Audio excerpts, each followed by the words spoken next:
So tonight I want to talk about a few things. And as always, if while I'm talking I do it right, we will end up with you having heard nothing that you don't already know, if I do it right.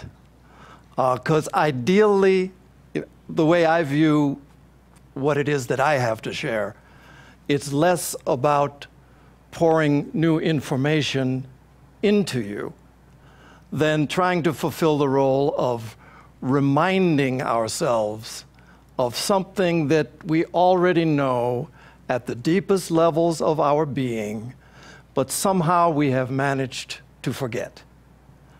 So tonight is probably more specifically pointed in that direction, talking about this idea of reversing the flow. And by the flow, we'll get into what that flow is that we're talking about. Probably I'd like to share a quote with you. I ran across it a couple of years ago. I have this habit that I have cultivated over about the last maybe 25 or 30 years. Just like you all, every now and then you'll hear some choice thing that moves you in some way. For me, I run across things that are profoundly spiritual, things that are, exceedingly witty, just a host of things. I mean, one thing, for instance, years ago when you were allowed to have billboards that advertised cigarettes, Virginia Slims was a brand, and they had one said, "Be yourself. It's a tough act to follow." So something like that. I saw that. I said, that's good. Makes no difference that they're advertising cigarettes. That one is good.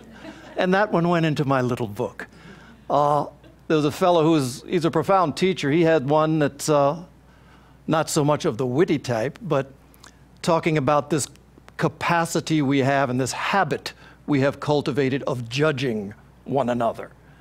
So his quote was, "A judgment is a tragic expression of an unmet need." So that's one goes in the book. I found myself in France once, me and my wife Lily, and overhearing a conversation. This one had to be written down. I mean, the fellow says, "God is dead. Freud is dead. Karl Marx is dead. And I'm not feeling so well myself."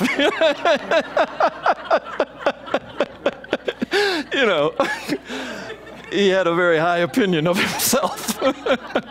So that one went in the book. But the one I'm going to share with you, I was at a friend's office some years ago, and she had run across this particular quotation, and it was so profound to her, she had it done in calligraphy, and she had it hanging over her desk. I looked at it, and I said, let me write that down. It was attributed to Nelson Mandela. The way the quote went, it turns out that it was actually Marianne Williamson, the contemporary spiritual teacher, who said it, but it was repeated again in a speech by Nelson Mandela, so he got credit for that over her desk. But the way the saying went was this: "Our worst fear is not that we are inadequate. Our deepest fear is that we may be powerful beyond measure. It is our light, not our darkness, that frightens us." So that's one of those ones that I think probably we need to spend just at least a little bit of time with. The idea that it is, in fact, the greatness which we somehow might perceive is lurking somewhere within us that causes us fear. It's an idea that's not strictly logical, in the sense that generally, our normal idea is that we want the best. We want it all. But somehow this expression that somehow there is something that is profound, deep, powerful beyond any possible measure, is a source of fear to us, and we recoil. You know, the old idea of hiding our light under a basket is what this one speaks to. So, you know, how does something like that work? Around the world, in every spiritual tradition, oftentimes those of you who have heard me speak before know that I'm very much attracted to stories. And you find that there are teaching stories and wisdom stories in traditions around the world. And there's many themes that pop up no matter where you are. But there's this one story you can run across, told perhaps in slightly different ways, basic idea being that the son of a great man, even a king, somehow became separated from his father at birth and went someplace else, grew up in some place that was not the kingdom, but in humble circumstances, grew up as a poor person. Somehow or another, they find themselves coming back to the court of the king, working as a servant. And then, somehow or another, it is discovered that in fact this lowly servant who has lived a life as a poor person is the son of the king. And from that point, the son becomes the prince and is treated like the prince. And he's taken and he has his princely quarters. But in the mind of the son, who is recently rescued from poverty, this whole situation is a little bit unbelievable. And so you find him taking pieces of silverware and hiding it. It's his silverware. It's his kingdom.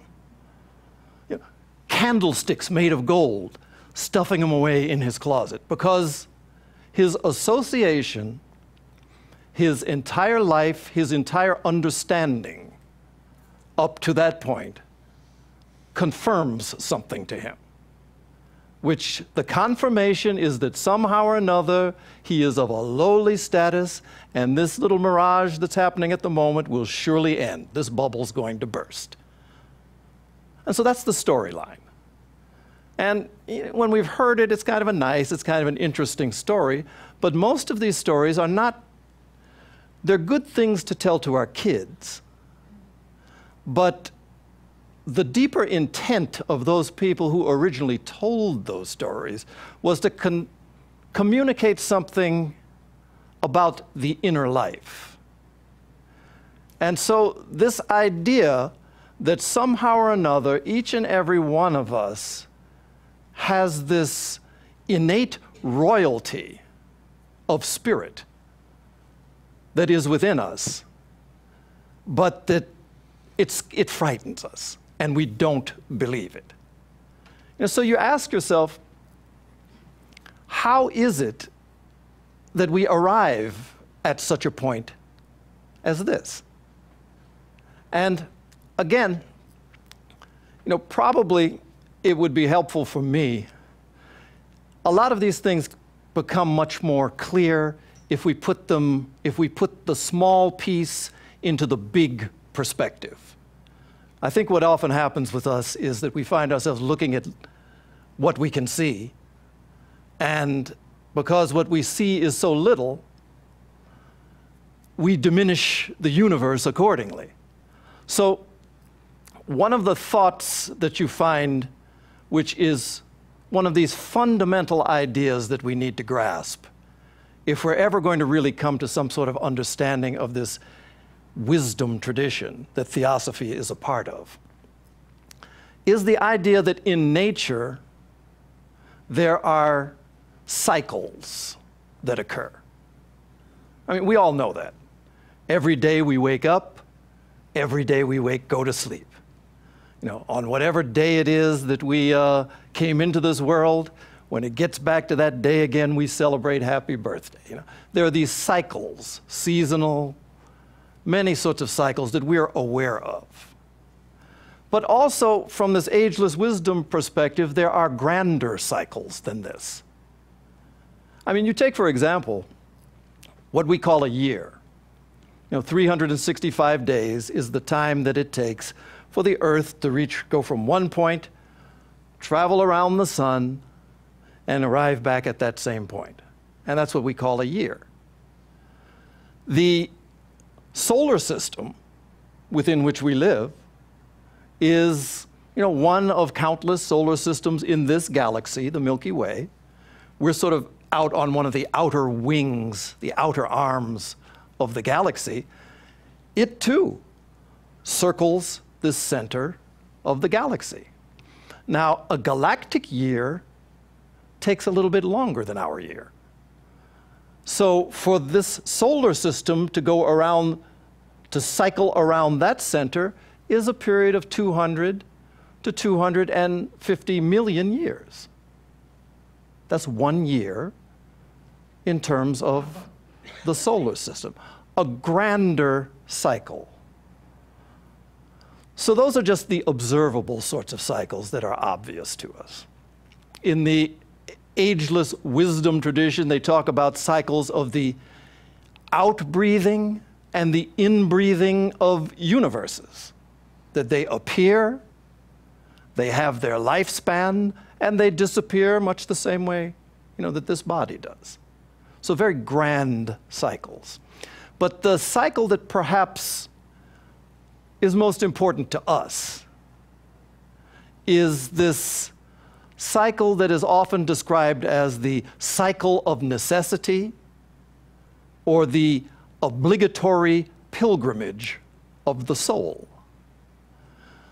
The idea behind it is simply that every human being, every individual, is the expression of a couple of different things. One of which is a spiritual soul that comes from afar and associates itself with a body. So there is this obligatory pilgrimage of the soul where it goes from a state of pure spirituality. Again, we find this story stepped down for our understanding in the Bibles of the world, where they have stories such as the prodigal son. That's the one that we're most familiar with in the West, where the son leaves the house of the father. The spiritual soul leaves the state of oneness and travels to the distant land where it travels to the point where the spirit becomes incarnate in matter and becomes quite forgetful of its heritage.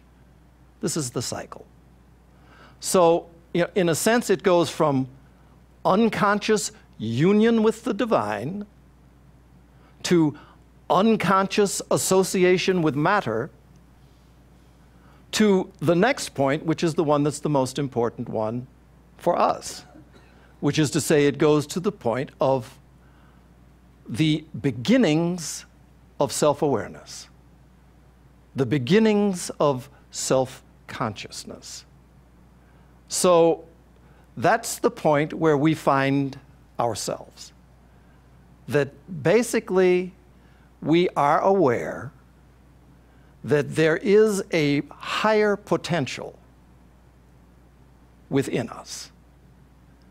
But we have become so familiarized with this state of impoverishment that we fail to recognize, and we fight against the recognition that is trying to dawn within us. So this idea of reversing the flow, the particular flow that we have found ourselves in, has been this current that has moved us into this world of being associated with this material body, becoming completely convinced that this is, in fact, our reality, and then living in that way. This is something we have a profound conviction that at the deepest levels, we are somehow separate from one another and separate from everything else in nature. We are isolated, we are independent, And every act that we engage in this world seems to give further confirmation to that idea. I mean, if I eat a meal, I get full, I become comfortable, but it doesn't do anything for you. You know, you're just as hungry as you might have been. If I go to the movie, watch what was happening, enjoy the scene, see the movie, you didn't see it.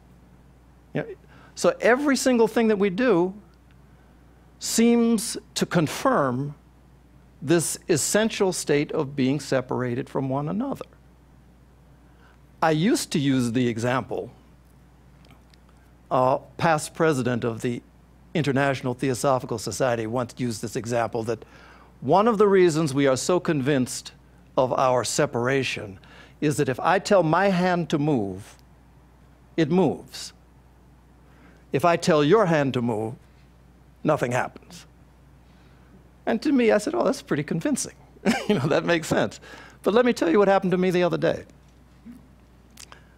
I saw this with my own eyes. There's a gentleman who feels that neurophysics, you know, the science of brain, the nervous structure and the functioning of the brain, which is becoming quite the hot topic these days, needs to be taught in schools. He says the real problem with it is, though, that the equipment in order to do that is so expensive that you can't do it. So he had a little simple device. And what it was, he hooked it onto you know, anybody come up out of the audience. They came up, he hooked it onto this lady's arm. And he said, okay, I want you to do this. I want you to move your hand like this. And when she did, he had an iPad, and you could look at the iPad and you could see like the waves as she was moving her arm. When she stopped, there was nothing. When she moved, it was something. That was impressive. But then he said, well, let's do this. Could we have another volunteer? So somebody else comes up out of the crowd. He says, look, I'm going to plug this into, you know, there's a jack that connected it to her arm. He said, I'm going to plug it in there, and then let's put it on your arm. We'll put it right here, because there's certain nerves that flow through there. He said, okay, relax your hand. And he told the lady, he said, okay, now move your arm. And when she moved her arm, at first his hand jerked. And then he said, no, just relax a little bit. And then after about 2 or 3 times, every time she did that, completely involuntary to the other person, his arm did that. So I said, in one level, I'm going to have to stop using that example.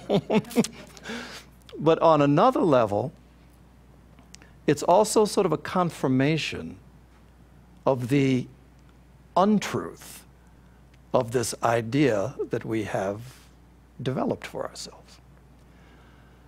So we're faced with something of a difficulty in that we have become convinced of this essential state of being separate. And the reason we are convinced is because our senses continually give us this report. The problem really lies in this, and it's something that we know, but we can't do a whole lot about. To a certain degree, our experience of reality is constrained by biology, which is to say, our senses, you know, sight, touch, smell, hearing, are severely limited. Just in terms of the electromagnetic spectrum. You know, visible light is one bandwidth within that spectrum.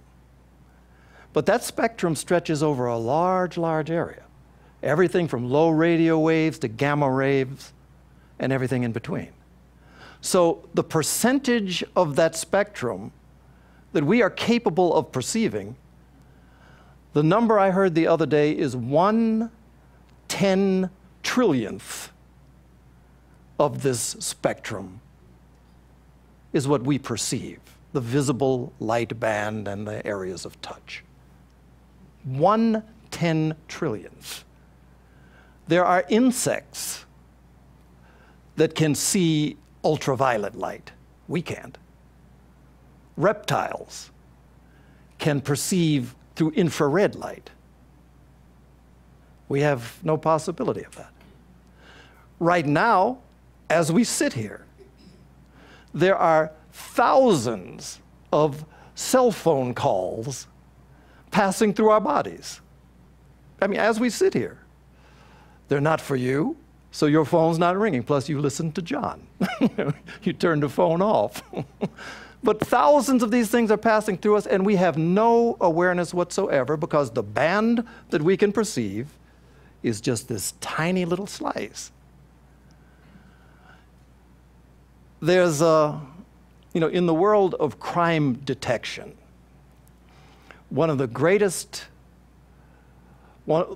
there is someone who tracked down and put away more criminals than any other single officer that was functioning in any of the police forces. More than 600 people were put away during the course of their service. I forget the exact name of who it was, but it wasn't a person, it was a bloodhound, a dog. So whenever somebody would do something, they'd call out Fido, and he would track them down. And he would track them down because the sensory perception of the bloodhound is focused in the nose. Millions of these active cells that can scent, to the point that if you had a bloodhound here with you, he'd probably be looking at us and saying, how dense are these people? Can't he smell, that 6 days ago, his neighbor was standing right here? Doesn't this dullard know that 100 yards from here, there's a coyote in the bush? Because their sense of smell is the way in which they perceive the world, and it far exceeds anything we are capable of becoming aware of. And yet, for the bloodhound, just like for us, we feel as if we're seeing the real thing, that we're seeing it in its totality, and that we're seeing it correctly. I mean, and the problem too is none of us have imagination enough to be able to sense what it is that we're missing. We can't do it. So we find ourselves stuck in this little band, further convincing ourselves that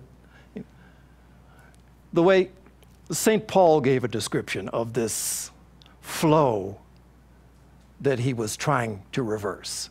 Now, St. Paul was, by anyone's standard, a great man, a realized sort of spiritual being. And one of the things that he said is, the good that I would do, I don't do. The evil that I don't want to do, I always find myself doing. And it's part of this flow that we are caught up in. This is the condition that we find ourselves in. On another level, though, we're also all aware that, yes, we have these 5 senses, and yes, our general pattern is to find ourselves bound and believing in their reporting. But we also are aware that there are higher senses that we all have access to. And more than one. So we speak, everybody is quite familiar with psychic phenomena. So every person in the room has had the experience of being at home, thinking about some friend they haven't thought about in who knows how long, and the phone rings in minutes. That sort of precognition of events is normal. There's a book that was written by Rupert Sheldrake. He's a scientist, but he's also a member of the Theosophical Society. But he wrote a book about dogs who are aware when their owners are returning home. I think that's even the title. It's a horrible title, but it's a good book. But it explores, the world of a particular sort of phenomena of precognition. All of us have had that. And then we're also aware of people who are perhaps more developed in terms of their sensitivities. And so they can become aware of things that they did not personally experience, but the field of their awareness is perhaps a little bit larger on a certain level. So that's something that we're very much aware of. It's common, it's well known, it's tested, it's not something that's even in doubt. So that's an extension of our potentials. And always when we talk about extension, it involves expanding beyond this kind of isolated center that we have cultivated. So that's one of these different senses that we have. But when we think in terms of spiritual senses, when we think in terms of that avenue we have to perceive some sort of profound connection to a unity, that in somehow there is the possibility of becoming aware that we are intimately linked with all of life, there is a sense that responds and perceives at that level, but it's one that tends to be most deeply hidden from us. Always active, but generally hidden. In the term that tends to be used to describe that is the spiritual intuition. The technical name would be buddhi, which is really a plane of awareness. It's the plane of awareness that is capable of perceiving oneness, unity, brotherliness, wholeness, all of those things. And it's a normal aspect of our way of seeing. It's not a hunch or a gut feeling. That's not what we mean when we have this term intuition. It's something much more specific. An example that might describe its functioning. The example that's sometimes given is if we were to turn the lights out in this room, assuming we had just come in here and we hadn't seen anything, the way we would acquaint ourselves to the room would be by going around in the dark, feeling shapes, trying to put that into some sort of recognition of where it is, what the shape is like, basically groping in the dark.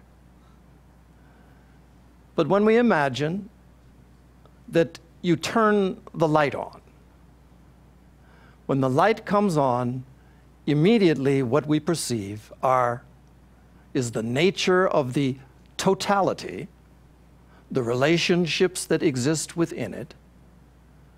It's a completely different order of vision. This is the example that is often given for the function of this higher sense of intuition. And it is the one that confirms to us this power beyond measure with which we are continually connected. So, how would it be then? How can we go about the cultivation of this particular deeper, much more inclusive sense that is within us?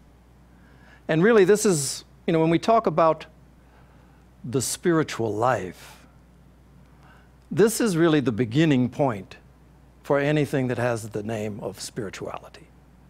Anything that involves linking ourselves in consciousness with a greater life begins with this spiritual intuition. So what do we do about that?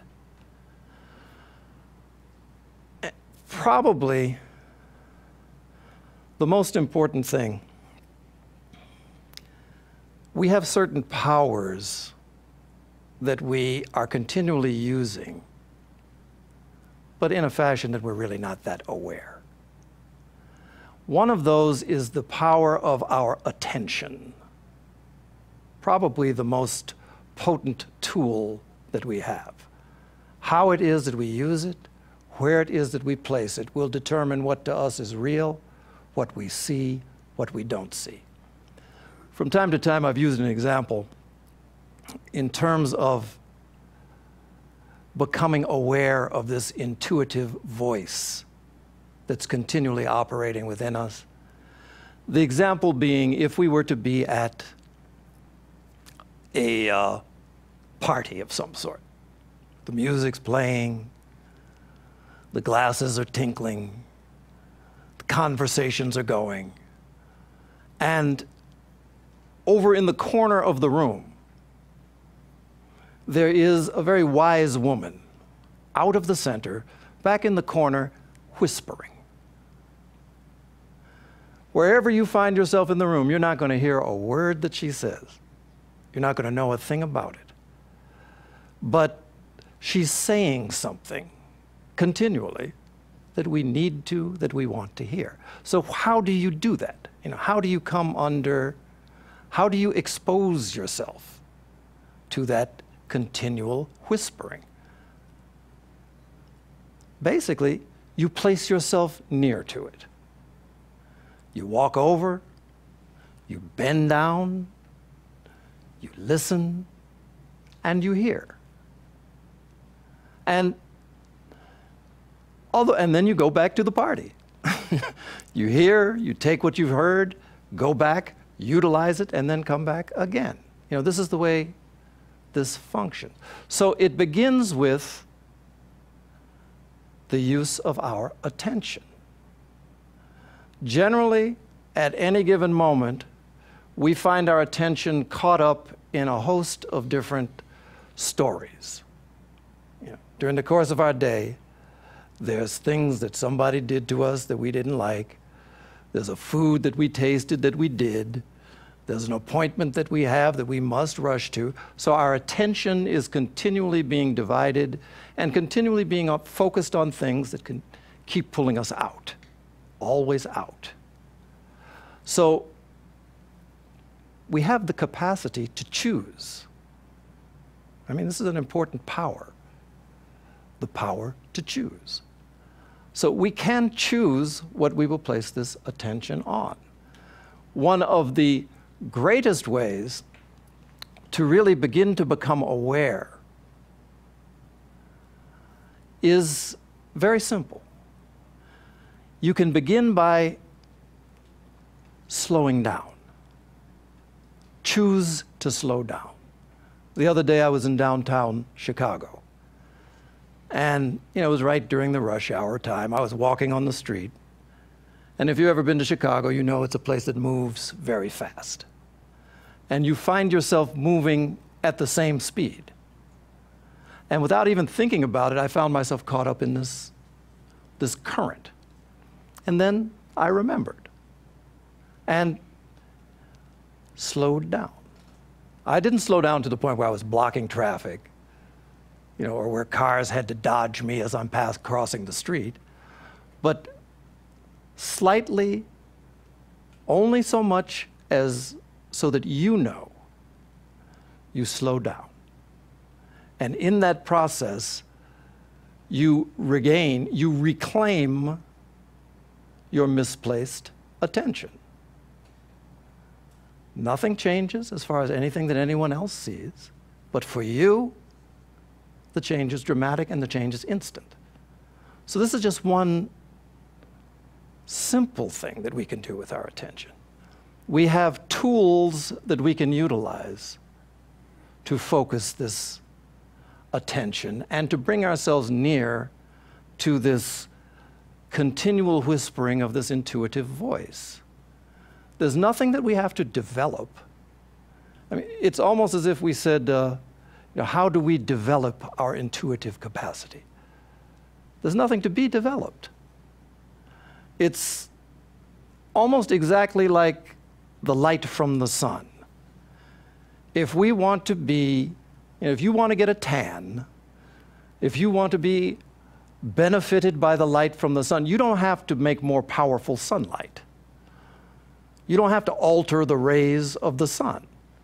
What you have to do is figure out a way to remove the barriers that block you from this shining of the light. It's really pretty simple. To identify what they are first, and then to remove them. So with the sun, it's easy. You know, if you're standing inside, the barrier is these walls, or the barrier is these curtains. That you recognize, that you do something about. When we're talking about our inner life, the barriers are similar. The barriers is this most recent thought that I find myself unable to let go of. The barrier is the movement that I've accustomed myself to with this body. I mean, I know countless people who will sit down in a chair without even knowing it. You'll see, you know, just their leg will just be going. And if you were to say, do you know that your leg is moving? They'd be completely unaware. So the tool that you have available continually, it begins with this body and the awareness of it. Probably the most low-tech device for the elevation of consciousness is something that is so mundane that it's completely overlooked. Every one of us, every second, we're breathing. Ordinarily, how aware are you of your breath? Not too often. It's a process that all it takes is just pay attention to it, mild attention to it. You will find that immediately when you start to pay attention to the breath, one of the things that happens is it tends to get a little bit deeper without you forcing it, and it tends to become more regular, less shallow perhaps. But that's one of the and you also find that the moment you start to place your attention on the breath, you find yourself becoming more present. It's a very, very simple and very powerful tool. You know, it does, all of these things are not, you don't require advanced workshops in the variety of spiritual techniques. They're here every moment. And everyone can avail themselves of that.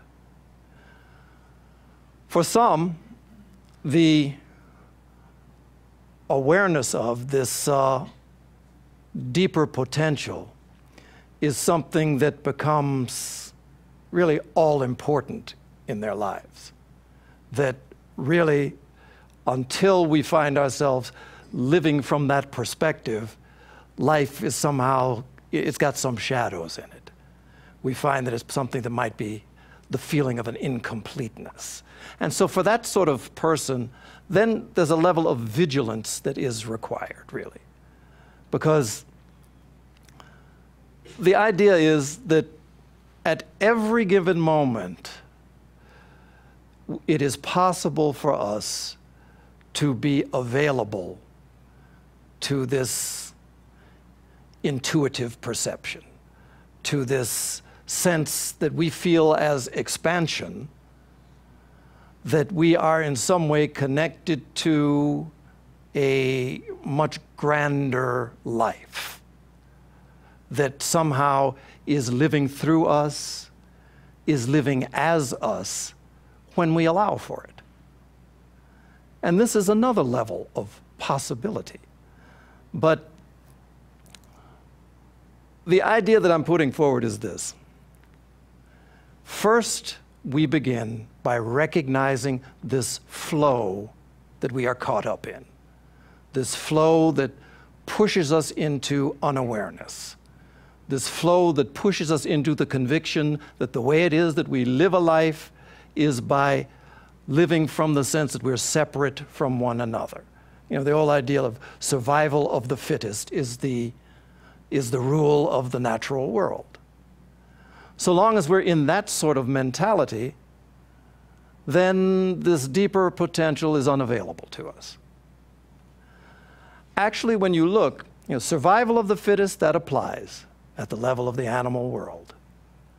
But when you start to look at those people that we would describe as elevated beings, and those, I'm not talking about just the Jesuses or the Buddhas of the world. I'm talking about the people that we have seen who we can say, they get it. They're connected to something that I would like to know. Instead of survival of the fittest, you find that in many ways their work revolves around survival of the weakest. That the weakest among us are the ones to whom they turn their focus, that they provide their protection. And we're not too far away from that. Anyone who is a mother, you hear stories about mothers attacking tigers if the tiger threatens the baby. The baby is weak. The weakest among us is the one that causes our growth. People who have mental illnesses, all those sorts of things are the weakest among us. And the sign of greatness is that all beings are embraced. And this is what we point ourselves toward. To a certain degree, it's a matter of practice. We have to accustom ourselves to withdrawing our attention from its captivation in the various stories to pointing it towards the breath, the sense of expansion we feel, a perception of the space around us, anything that brings us to a sense of presence.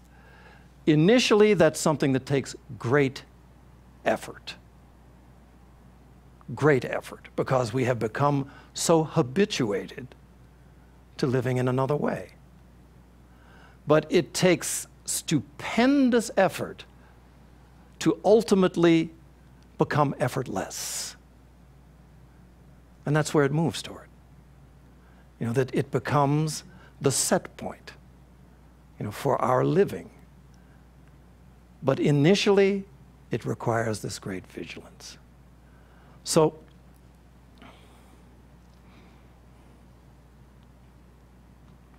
probably that's probably what I needed to say this evening, that there is this flow. When we recognize it, only then do we have the option of reversing it. The example I would give is if you were to take an arrow and launch it straight up into the air. In its initial flight outward, there's very little you can do to alter the course of that arrow. It's going.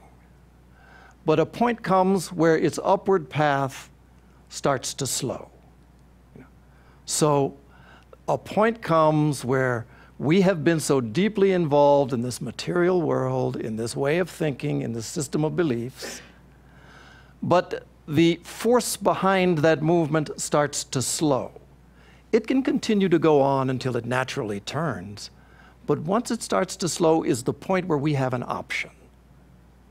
This is the point where we can hasten this process, hasten this cycle. And so this is the point where we find ourselves, otherwise this sort of talk would be meaningless. So that's what I would encourage. Utilize the tools we have available, discover more, be vigilant, and persist. Because always you start to see the results. The way you use the term flow is a little bit surprising to me, because I'm used to thinking of flow as kind of the Tao that you want to get aligned with and flow with. Mm-hmm. And your concept of reversing the flow, I think you're using the word in a different way. Actually, I'm using the word in the same way, in the sense that just like in the ocean, there are currents that are moving, but they're moving in different directions. You place yourself in one, and it will take you to one place. You place yourself in another, and it will take you to a different destination.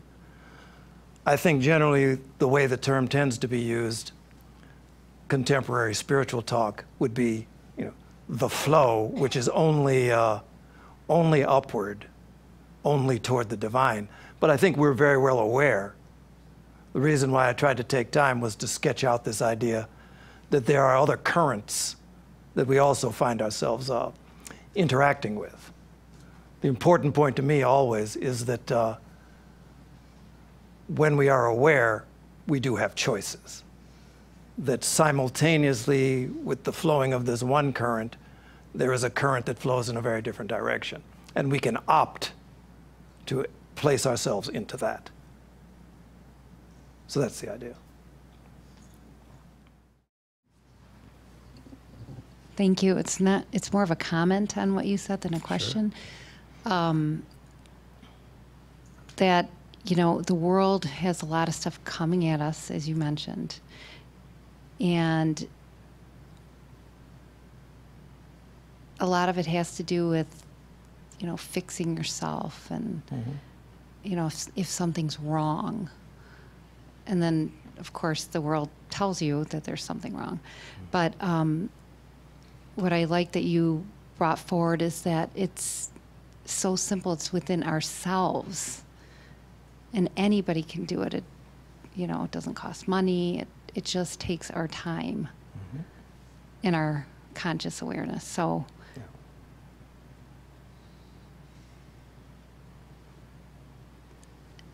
at the very basic concept of what you said tonight, I just thought that's what struck me as being the true message. So thank you. Yeah, sure.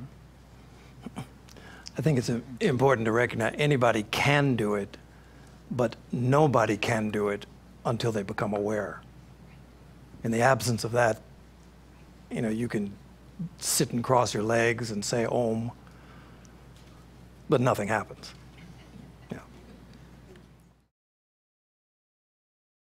I was going to say, sometimes I get into a flow, and I'm very aware of it, but I can't really get out of it. And I know it's not the best place to be. I know it's very constrictive. It's almost like like an eddy or something. I just keep going round and around. And what's the advice for even I know there's something else. I know there's a bigger current right outside there, but I just can't seem to move myself into it.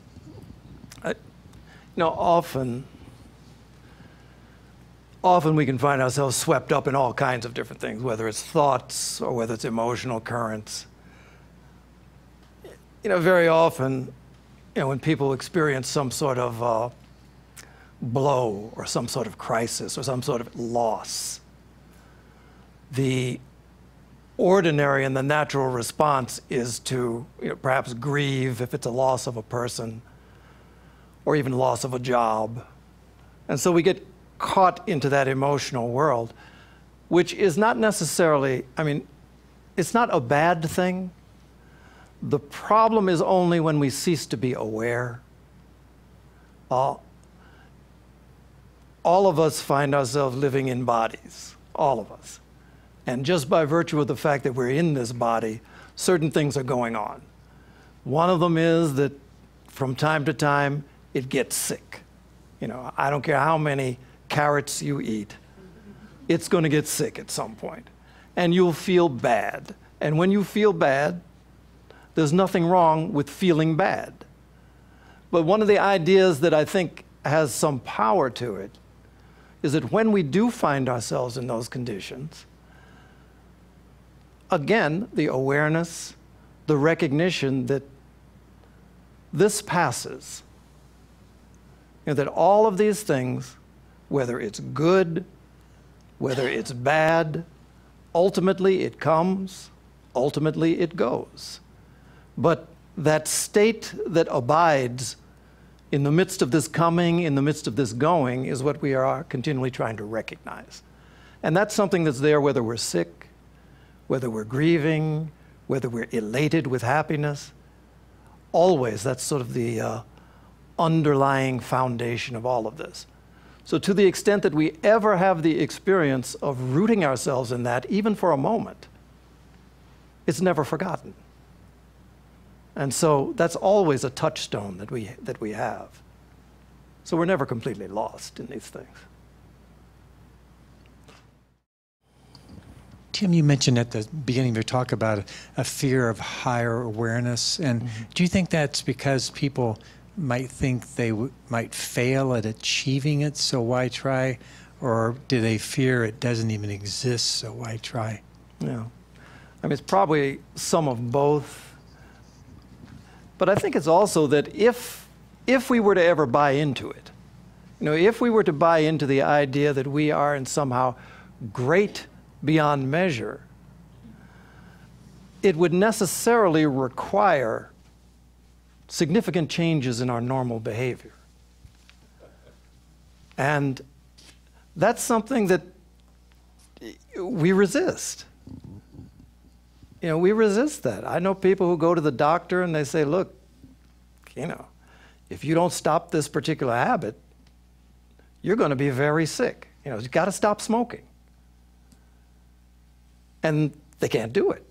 I had a good friend who died of cancer, by the way, who smoked cigarettes. He's a deeply spiritual man. And he said, look, we would get on him, say, look, you shouldn't be smoking. He said, look, I've given up so many things. I am not giving up my cigarettes. In fact, when I die, put a pack in my coffin so I can light up when I get over there. But he lived a very fulfilled life. He died of cancer.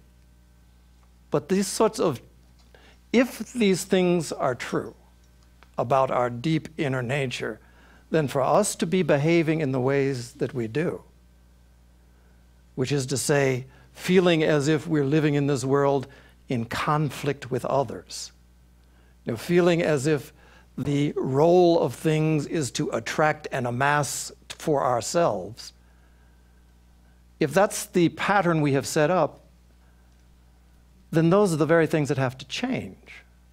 And not too many people are up to the change.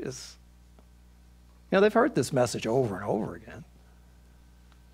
But I think we resist certain sorts of changes. And then there's this idea of the, people tend to use the word the ego, which controls. There is this overriding sort of a mental habit forms that we have developed that condition our behavior and that relinquish that control are very hesitant about relinquishing its control. So these are patterns that we end up having to break.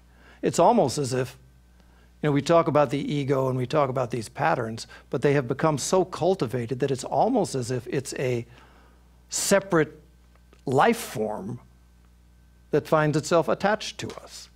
But it's something that we have created. And in many ways, it takes on a life of its own that directs our finer efforts. In the Bible, they have, all of these different spiritual traditions are symbolic very often. And at the time that in the biblical story about the birth of the Christ consciousness, the emperor, Herod, heard about that someone was born who was said to be, he would be the king of the Jews, which Herod was. And the emperor, which is this reigning sort of lower mind, what he said was, look, I know what I'm going to do about this. Find every firstborn child and kill him. So every firstborn effort to alter our behavior in the direction of the cultivation of this higher consciousness, this one who has ruled for so long, kill it off. Kill this effort. I'm going to change my diet because I think it's something that's more harmless to other creatures. Stop that. I'm going to go out here and help others. I'm going to sit and meditate every day.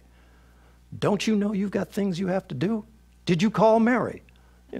All of those things start to get in the way. And it's really a very clear depiction of the way these things operate. Yeah. So that's why it takes a certain, it takes a certain dedication, but often that dedication has to be born out of an experience that there is in fact something more profound that's within us. So in a way, for a while it's a vicious cycle, but then once we actually see something, experience something, then it becomes this virtuous cycle, where good feeds good, increases capacity for goodness, rather than the other way around. How does this relate to mindfulness? Well, really, it's the same thing.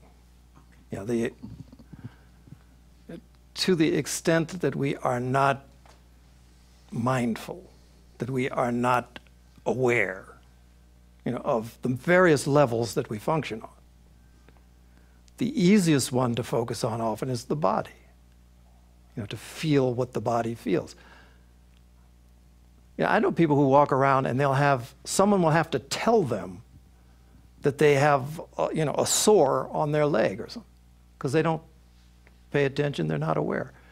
But more subtle things too, because we have constantly surging feelings and emotions. Very often we don't have any sort of connection with that. And other people will see that we're out of sorts, but we don't get it. And then our thoughts.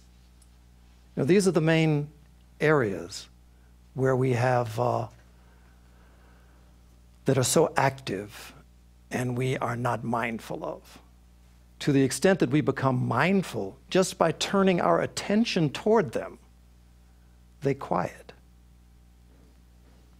if we engage in it long enough. And then that allows this experience of this deeper sense, this intuitive sense. Yeah. So mindfulness is critically important.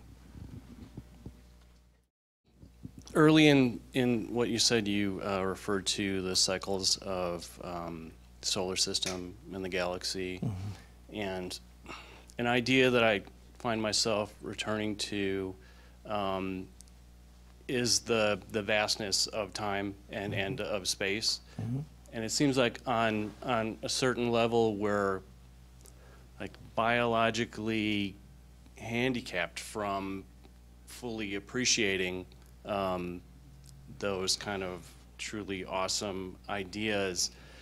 But I think I return to it because it seems like there's food for spiritual growth there, that trying to think of what's going on at the leading edge of the Big Bang, and like I guess my question is, what spiritual value does those kind of contemplations have? Yeah. If we stick with just pure biology, then yes, we're handicapped. Biologically, the biology is not going to comprehend the vastness of the universe. But because we're more than that, that's just one dimension of our being. As you said, high thoughts that stretch the mind, are really, if we look at it like stair steps in a sense, that there is a level of abstract thinking, there's a level of grandeur in our thought that is possible.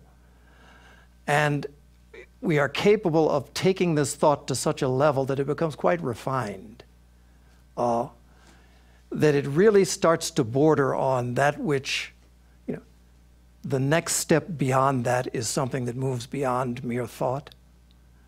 And so this is one of the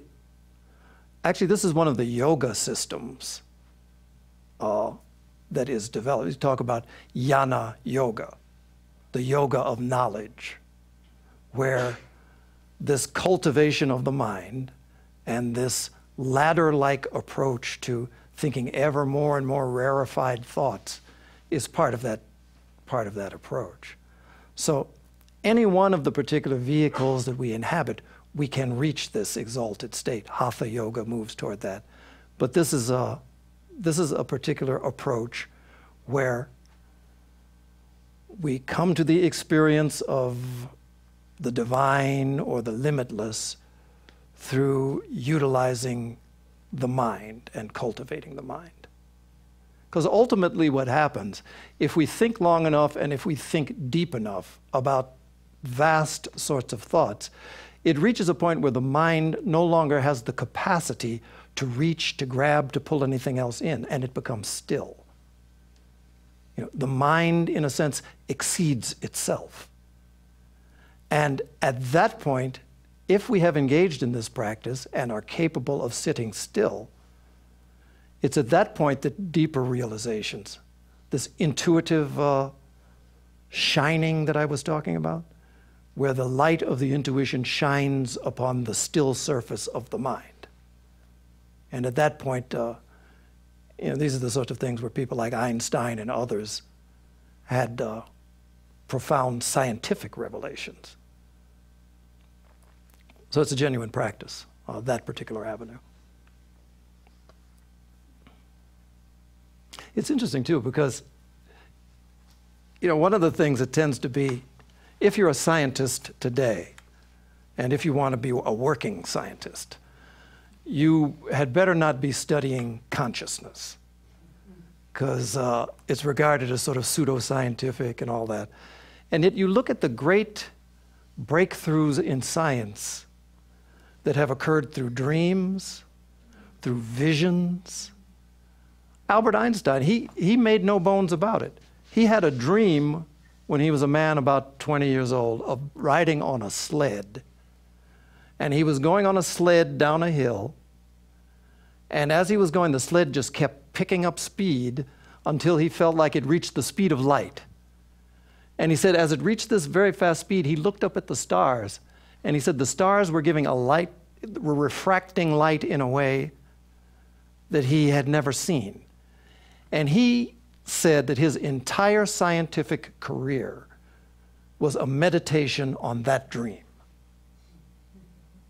And he's not the only one. So, consciousness is what is primary, what is preeminent. And there are a variety of ways that we're able to experience it. And so the important part for each one of us is to find that way that works for our temperament.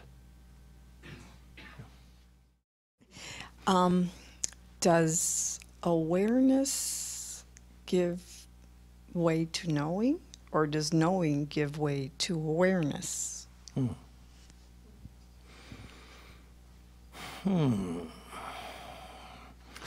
Somebody planted you in the audience to utterly confuse me. Does awareness give way to knowing, or does knowing give way to awareness? Oftentimes I find myself, I have a little bit of a problem with knowing, the word knowing, in the sense that it has a wide range of meanings. I think when we are aware, certainly certain things we know. We know the movement of the breath when we're aware of it. We know the currents that we feel pulsing through the body when we're aware of it. So that becomes a sort of one moves into the other. And then in order to focus, in order to become aware, to a certain extent, we have to have some sort of resident knowledge that it's possible even. It's the times that we are often most keenly aware, oftentimes when we find ourselves in strange circumstances or even in danger. Now, if you think about it, if you wake up in the middle of the night and you hear some unusual sound in your home,